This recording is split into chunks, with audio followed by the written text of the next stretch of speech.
Hey, everybody, thank you so much for joining me here today. I am Dr. Randi Ross, CEO of Premier Practice Consultants, and want to give a big thanks to ChiroSecure for hosting these events and having giving me the opportunity to share some important information with you. So, today we're going to talk about a question that I frequently get, probably multiple times in a week, if not even more. And people will often ask, is there a right time to sell my practice, or when should I sell my practice? And quite frankly, there's not really necessarily a generic answer to that question. There's different types of situations that will deem when it's right for you. And we're going to kind of talk about each one of those briefly here. So, one of the questions that I often get asked is, does it matter how long I've been in practice? In other words, someone that's been in practice, 30 years, 35, 40 years, does that make their practice have a more timely situation to sell? And the answer, quite frankly, is no. That's the short answer. And what I mean by that is I sell practices that have been around for 4 years and are thriving and doing really well. And, buyers are happy to take that over. And I sell practices that have been around 30, 40 years and that are thriving and people are happy to take over. The misconception sometimes about this particular element of the process is that just because I've been in practice 40 years, I have this legacy practice that anyone would be interested in tapping into and taking over and continuing to carry my torch and so on and so forth. That's not necessarily true. People are really buying currently what a practice is doing and what the value is, as well as a bank. And not that the duration of a lengthy practice can't have value added for relationships in the community and other types of recognition and visibility that has been built up. But you can't think just because you've been around a long time that that's going to make the right time to sell the practice. Okay, so it's just important to keep in mind, don't necessarily go longer than you would like to simply because you think you're going to get more value that way. The other thing that I always tell people, I get often these kind of, I call them the toe dipper phone calls, where people just want to understand the process, maybe talk a little bit about how much money they could get at a sale and so on and so forth. And usually, no matter what that conversation entails and what direction it goes in, I always tell people, if you're thinking about it, it's probably a good time to get started. Because if you're thinking, is it time for me to get out? Is it time for me to move on? Then chances are you're going to start to slowly check out. And now that creates a problem because if we have a diminishing, even slightly diminishing practice, the perception is that it's a decreasing practice, the doc's checked out, and so on and so forth. And the worst conversation I have is when I tell people this.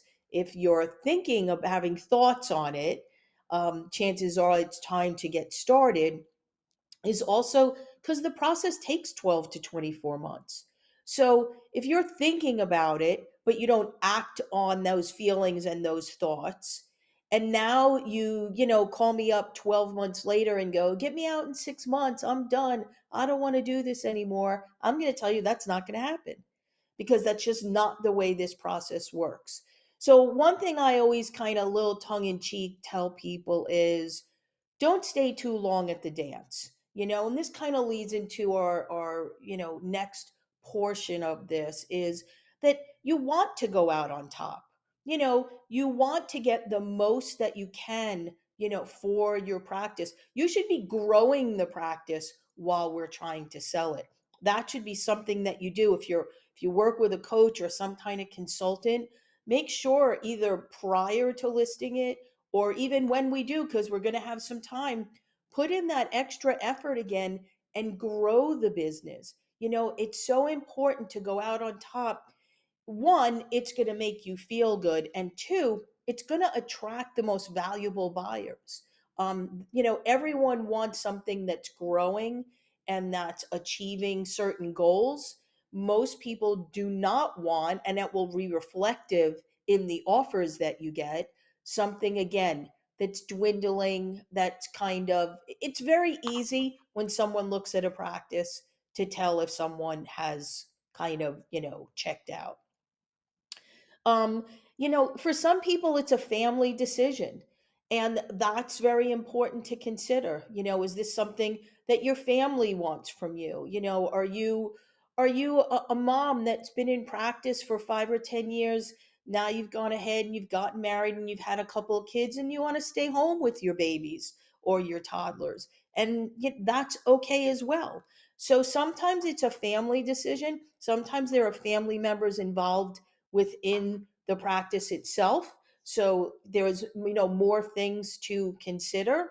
So, again, that decision, is it the right time for me to sell, can often be a family decision, or at least one with your significant other. I'm always happy to talk to any family members that are involved and kind of get their input into, is this the right time for you to kind of make that decision to start the process to move on. Will it create financial freedom? Well, that depends upon what you've done over the years. We sell practices that sell for $100,000, probably not going to create a whole lot of financial freedom for your retirement. And we sell practices, up into the multi millions. Those situations hopefully create some financial freedom for someone. Hopefully, that's something you've been planning for throughout your career, especially if you've had that 3 or 4 decade long career. And then the question as to what you will acquire during the process of a sale obviously depends upon an offer, but then it also depends upon conversations with the other professionals that you have in your circle, your attorney, your accountant, your financial planner. These should all be part of this process of, is it the right time for me to sell my practice? Very, very important. And something that people ask me all the time, and it's interesting how often this comes up, is there life after practice? Now, this point probably isn't for those of you that are younger, that are, getting out to be with family or do other things, or maybe you're relocating and you're not going to work for a little while, which we see a lot of that lately, people migrating to different parts of the country. But I will tell you that I frequently have to talk people off a ledge as it gets much closer to the close of an acquisition and the transaction being completed. People start saying, well, what am I going to do? This is all I've known. I've done this, for 30 or 40 years, and it's who I am. It's my identity. And where am I going to go every day? And I mean, the list goes on and on and on and on. And I always tell everyone, rest assured, the initial process might be a little bit difficult for you emotionally, but I can tell you there is life after practice. And for some people, that's being retired and you're living in South Florida and playing golf and playing pickleball and traveling. For other people, it's other business ventures. For some people, it's just having having that opportunity to spend time with family and friends that maybe they didn't have when you're tied to hours of a practice.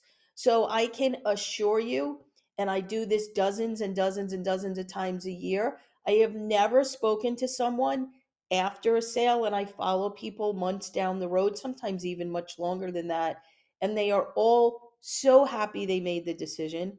Most people will even say, wish I did it 10 years earlier, or wish I started this, 5 years ago when my wife told me it was time to get out. So there is life after practice. It varies for different people depending upon what stage of your life you are in. So I hope that gives you a little bit of a thought process of, is it the right time to sell my practice? Just a few things to consider as you embark on the process. I'm always happy to be here to field a phone call. If you have questions, we can kind of talk through it. And hey, sometimes it's not the right time yet, and I can tell you that. And for some people, it is, and I can tell you that as well. So make sure that you think about all these things, you consider it. it is a process. You have to be patient, and make sure that it's the right time for you and your family. Thanks so much for joining me here today. Again, thank you to ChiroSecure for having me. I look forward to the next time I'm back to share some important tips about your practice.